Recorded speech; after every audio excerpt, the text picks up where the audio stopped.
Hello दोस्तों, तो कैसे हैं आप सब। स्वागत है आप सबका मेरे चैनल स्टॉक मेंटलिस्ट में।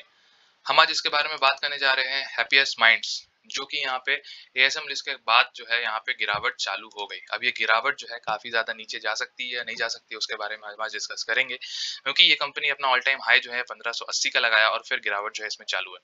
देखा हमने जिस तरह से सीडीएसएल को डाला गया, जिस तरह से नियोजन को डाला गया, ठीक है, कंपनी में जिस तरह से एफएल को डाला गया, सारे में गिरावट जारी थी। तो ये कंपनी अपना ऑल टाइम हाई लगा के क्या इसमें गिरावट जारी होगी या नहीं होगी, इसके बारे में हम डिस्कस करेंगे आज के वीडियो में।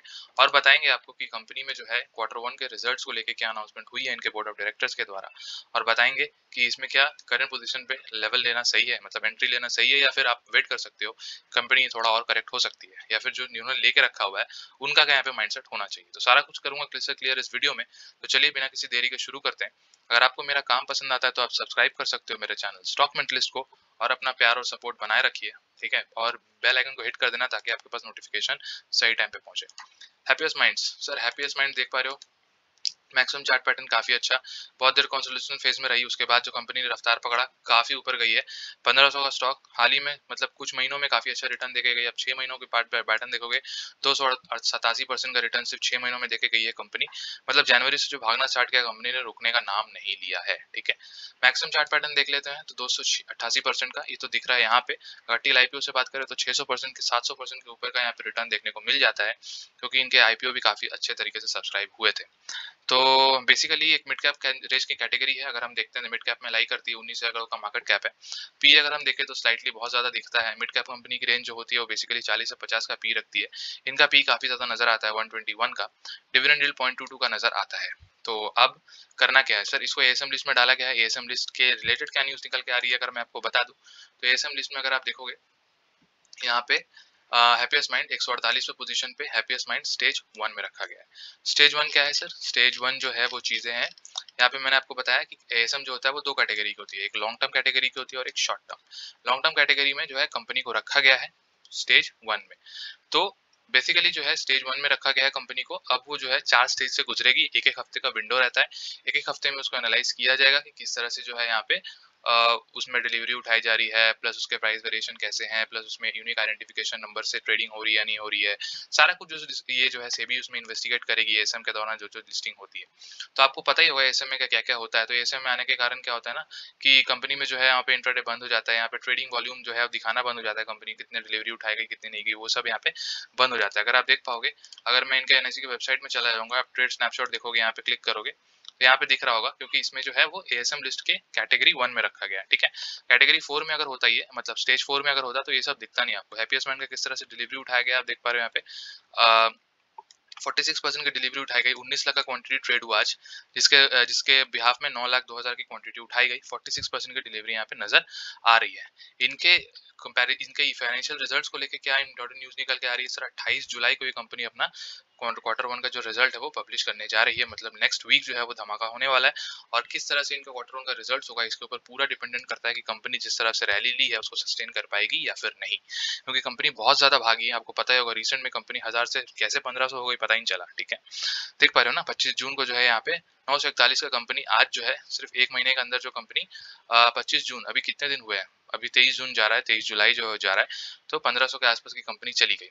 हाँ, तो कंपनी में ऐसे डरने वाली कोई बात यहाँ पे नजर नहीं आ रही है। इनके फाइनेंशियल्स काफी स्ट्रांग है, ठीक है, जैसे मैंने आपको बताया। इवन इनके जो प्रमोटर है अशोक सूटा जी, कंपनी आज की नहीं है सर, कंपनी जो है इनॉग्रेटेड हुई थी 2011 में, और इनके जो फाउंडर है वो जेम है सर, मतलब रियल हीरा जिसके कहते हैं ना, वो जो है वो रियल हीरा जो है इनके पीछे छुपे हुए हैं। कंपनी में कोई भी दोष नजर नहीं आती। अगर आपको बता दूं मैं अशोक सूटा कौन है, अशोक सूटा जो है एग्जीक्यूटिव चेयरमैन है यहाँ पे, फाउंडर हैप्पीएस्ट माइंड के। उनके भी पहले इनकी जो अचीवमेंट है अगर आप देख पाओगे, यहाँ पे Happiest Minds was listed in NSE 2020, ठीक है, achieved a record increase in the listing price. Ashok Soota was earlier founding chairman and the MD of Mindtree, ठीक है। वो माइंडट्री जैसे बड़े दिग्गज कंपनी जो आज एलएनटी ग्रुप की कंपनी है, मतलब एलएनटी ग्रुप उसमें मेजॉरिटी ऑफ शेयर होल्ड करती है, 60% से ऊपर का शेयर जो है वो एलएनटी होल्ड करती है माइंडट्री में। लेकिन इनका जो फाउंडिंग मतलब स्टोन रखा गया था वो इनके ही अंदर रखा गया था, ठीक है। चेयरमैन और एमडी जो है वो माइंडट्री के ये रह चुके हैं Ashok Soota ji. A company has had also led a very successful IPO prior to Mindtree. He led Wipro IT business for 15 years, making it the second largest IT company of India. इन्होंने IT company के दिग्गज stock, यहाँ पे अगर हम बात करें विप्रो को दूसरे नंबर पोजीशन पे ले जाके खड़ा कर दिया था इंडिया की सबसे बड़ी आईटी कंपनी की अगर बात करते हैं तो 15 साल की अवधि में। He was he's also turned around a Shriram Refrigeration into a highly profitable company after 4 straight years of loss। 4 साल जिस कंपनी में लॉस हो रहा था उस कंपनी को यहाँ प्रॉफिटेबल लाके खड़ा कर दिया कंपनी को किसने? अशोक सूटा जी ने, जिसका नाम श्रीराम रेफ्रिजरेटर है। तो समझ में आ ही गया होगा इस मतलब अशोक सूटा जी के अंदर क्या एक्सपीरियंस है और क्या इनके पास पोटेंशियल है कंपनी को कहाँ खड़ा कर देने की, मैं आपको बता नहीं सकता। इन कंपनी का टोटली अगर मैं थोड़ा बहुत आपको इन्फॉर्मेशन दे दूँ जल्दी से, तो कंपनी जो है बेसिकली वो डिजिटल ट्रांसफॉर्मेशन में काम करती है। डिजिटल डेटा जितने भी टेक्नोलॉजीज हैं उनके ऊपर बेसिकली काम करती है। इनका टैगलाइन भी आप देख पाओगे तो bond digital bond agile. Bond digital का मतलब होता है कि ये 95% से ऊपर का जो बिजनेस करती है अपना सारा कुछ वो डिजिटली करती है। चाहे हम बात करते हैं आईओटी की, इंटरनेट ऑफ थिंग्स की, चाहे हम बात करते हैं क्लाउड कंप्यूटिंग की, चाहे हम बात करते हैं आर्टिफिशियल इंटेलिजेंस, डीप इंटेलिजेंस या फिर डीप लर्निंग की, या फिर हम बात करते हैं ऑगमेंटेड रियलिटी या वर्चुअल रियलिटी की। तो सब कुछ जो है यहाँ पे अगर हम देखते हैं तो हैप्पीएस्ट माइंड्स 95% से ऊपर का रेवेन्यू जो है वो इसी टेक्नोलॉजी से जनरेट करती है। जिसपे अगर जितने भी हमारे लीगेसी बिजनेसेस हैं, मतलब लीगेसी आईटी इंडस्ट्रीज है, चाहे हम बात करते हैं विप्रो की, इन्फोसिस की, टीसीएस की, तो ये सब जो है वो 30 से 35% का इनका ये होता है, कंट्रीब्यूशन होता है टुवर्ड्स अ डिजिटल बिजनेस। लेकिन इसका 95% के ऊपर का बिजनेस जो है वो डिजिटली आता है। ठीक है, तो आने वाला जो टाइम है वो डिजिटल सर्विसेज के ऊपर ज्यादा फोकस रहता है। ठीक है, रहेगा। इवन आप देखोगे ही कि क्लाउड कंप्यूटिंग किस तरह से बूस्ट कर रहा है, सब जितने टेक्नोलॉजीज है वो सब क्लाउड में जाना चाह रहे हैं। ठीक है, एक अच्छा स्टोरेज प्लेटफॉर्म यहाँ पे मिल जाता है।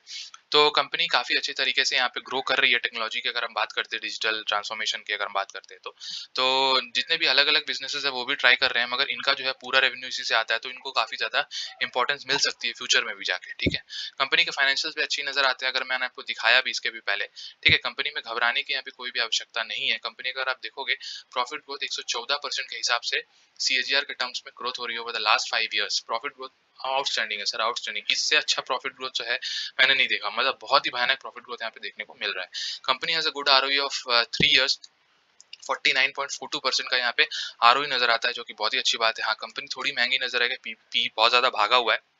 मैं आपको बताऊंगा करना क्या है इसमें, ताकि आप टेंशन मत लो, वो आपका क्लियर हो जाएगा इस चीज में। थोड़ा नीचे जाते हैं, देखते हैं पी जो है यहाँ पे स्लाइटली हाई दिख रहा होगा आपको, 132 का पी यहाँ पे नजर आ रहा होगा। मिड कैप कंपनी का जैसे मैंने आपको बताया 50 के आसपास का पी रहता है ना, मतलब 40 से 50 का, तो वो डिसेंट माना जाता है। यहाँ पे पी कुछ ज्यादा ही नजर आ रहा है। क्वार्टरली रिजल्ट अच्छे तरह से बढ़ रहे हैं, देख पा रहे हो 175 से कंपनी आज 208 में आ गई है, 208 करोड़ में आ गई है। ये कंसोलिडेटेड डेटा आपको नजर आ रहा होगा। नेट प्रॉफिट भी उसी तरह से कंपाउंड हो रही है, 27 करोड़ से आज 37 करोड़ के आसपास आ गई है। मार्च क्वार्टर का डेटा उतना अच्छा नहीं हुआ था, मतलब रिजल्ट जो है, मतलब दिसंबर क्वार्टर से उतना अच्छा नहीं हुआ था, लेकिन क्वार्टर ऑन क्वार्टर ठीक ही ठाक रिजल्ट जा रहा है। अगर हम ईयर ऑन ईयर के देखें तो ज्यादा अच्छे से समझ में आएगा कि कंपनी का सेल्स काफी अच्छे तरीके से कंपाउंड होते हुए नजर आ रही है। 8 करोड़ से बात करें आज 761 करोड़ में कंपनी खड़ी हुई है। अगर बात करते हैं नेट प्रॉफिट की, जो कि एक समय में नेगेटिव में था 2012 में, अगर आप देखते हैं -47 -66, और धीरे धीरे कंपनी जो है आज 162 करोड़ की पॉजिटिव रिटर्न दे रही है। तो नेट प्रॉफिट के मामले में भी काफी अच्छे तरीके से कंपनी ग्रो कर रही है। ईपीएस अगर हम देखते हैं तो करंटली 11.03 का नजर आता है। सेल्स ग्रोथ जैसे मैंने आपको बताया 17% का 5 साल में नजर आता है। प्रॉफिट ग्रोथ तो ट्रिमेंडस है सर, ट्रिमेंडस 115%, आउटस्टैंडिंग परफॉर्मेंस ये रह चुका है। सीजीआर टर्म में मैंने आपको बता दिया कंपनी क्या भयानक रिटर्न देके जा चुकी है, इसी के कारण जो है इसको सेबी ने रखा है एएसएम लिस्ट में। ठीक है, सिर्फ ये कारण नहीं होता, बहुत सारा कारण होता है इसमें। अगर आप 5 सालों को देखोगे तो 27% का यहाँ पे आरओई नजर आता है, जो कि बहुत बहुत अच्छी है चीज है। शेयर होल्डिंग पैटर्न भी देख लेते हैं किस तरह से जो है शेयर होल्डिंग पैटर्न जून का जो डेटा है वो हमारे सामने है। प्रमोटर्स का होल्डिंग अच्छा खासा यहाँ पे नजर आता है 53 का, जो कि एक डिसेंट माना जाता है। अगर 35 से 60% के बीच का अगर प्रमोटर होल्डिंग होता है तो बहुत ही अच्छी बात हो जाती है। एफआईएस का देखते हैं यहाँ पे अच्छा खासा स्टेक यहाँ पे 6.23 का, डीआईएस का भी यहाँ पे 4.02% का यहाँ पे स्टेक नजर आता है। पब्लिक का काफी अच्छा स्टेक है यहाँ पे 33% का स्टेक जो है काफी अच्छा नजर आता है। अदर्स में जो है यहाँ पे 3.30 का स्टेक नजर आ रहा है। तो कंपनी हाँ बहुत ज्यादा भागी है, अभी रिसेंट में जो है काफी ज्यादा भागी है, लेकिन आप अब करना क्या है मैं आपको वो बता देता हूँ। करना बेसिकली इसमें ये है, अगर आप नए नए एंट्री लेना चाहते हो तो अभी रुक जाओ। ठीक है, क्योंकि कंपनी जो है वो थोड़ा बहुत करेक्ट होगी अभी फ्यूचर में। ठीक है, हाँ अगर आपका विजन जो है यहाँ पे 5 से 10 साल का है तो आप थोड़ा थोड़ा अभी भी एसआईपी करके चल सकते हो। ठीक है, अगर 1200 तक लेवल का आता है ये कंपनी, 1200 या फिर 1100 के लेवल तक आता है, तो आप कंपनी में एक्यूमुलेशन स्टार्ट कर सकते हो, धीरे धीरे जो है इसमें एक्यूमुलेट कर सकते हो। अगर आपका विजन जो है वो 5 से 10 साल का है, क्योंकि कंपनी फ्यूचर में अच्छा करेगी ये इसका तो गारंटी श्योर शॉट है, क्योंकि इसके पीछे जिनका हाथ है अशोक सूटा जी, उनके ऊपर तो आंख बंद करके भरोसा आप कर सकते हो, क्योंकि इन पे अगर भरोसा नहीं करोगे, जिनके पास इतना भयानक विजनरी पावर है, तो आप किसके ऊपर करोगे, मेरे को समझ नहीं आ रहा। ठीक है, अब जो यहाँ पे चीजें जो लोग लेके रखे हुए हैं, जो कोई बहुत ज्यादा लेवल पे पहले लेके रखे हुए हैं, ठीक है, जैसे मान लो कि हाई लेवल पे लेके रखे हुए हैं 1500 के आसपास का, तो उनको थोड़ा पैनिक होगा, घबराने की जरूरत नहीं है। आपको कंपनी रिटर्न देके जाएगी, जितना आपने निवेश किया ना उसका मल्टी बैगर रिटर्न ये कंपनी देके जाएगी, जिस तरह से ऑलरेडी मल्टी बैगर हो चुकी है साबित, और भी फ्यूचर में हो जाएगी। ठीक है, थोड़ा बहुत करेक्शन से डरना नहीं है सर, अभी तो स्टार्ट ही हुआ है सब कुछ, है ना। तो मार्केट में अगर आए हो, आपको टिकना पड़ेगा, आपको देखना पड़ेगा, आपको सब कुछ समझना पड़ेगा। क्वार्टर वन के रिजल्ट्स इनके काफी अच्छे एक पैरामीटर होंगे जिनके आगे के जज हम कर सकते हैं। तो क्वार्टर वन का रिजल्ट जो है आने दो पहले, मंगलवार को, मतलब मंगल या बुधवार को आ जाएगा। कब है यहाँ पे, 28 जुलाई को समझ में आ रहा है, तो नेक्स्ट वीक में प्रोबेबली आ जाएगा। तो उसके बाद हम इसमें पोजीशन बनाने का पूरा खासा सोच सकते हैं। ठीक है, घबराने की यहाँ पे जरूरत नहीं है। लॉस में तो कभी मत बेचना कंपनी को, कंपनी बहुत ही तगड़ी है, अच्छी है, जिसके विजन के अंदर है, बहुत ही बढ़िया है, और बिजनेसमैन आपको समझा दिया किस तरह से बिजनेस करती है कंपनी। ठीक है, चाहे डेवलप्ड मार्केट्स में हो, चाहे डेवलपिंग नेशंस में हो, सारे जगह पे बहुत ही अच्छा रीच है इनका यूएस मार्केट्स में, और कंपनी बहुत ही अच्छे तरीके से ग्रो भी कर रही है। तो इसी के साथ मैं समाप्त करता हूँ अपने वीडियो को। अगर आपको कोई क्वेरी हो तो आप पूछ सकते हो कमेंट सेक्शन में, और बेल आइकन को हिट कर देना, और please please please stock mentalist के चैनल को सब्सक्राइब करो यार, सब्सक्राइबर बढ़ाओ, काफी कम सब्सक्राइबर्स है। तो इसी तरह के वैल्यूएबल कंटेंट को एक्सेस करने के लिए थैंक यू वेरी मच।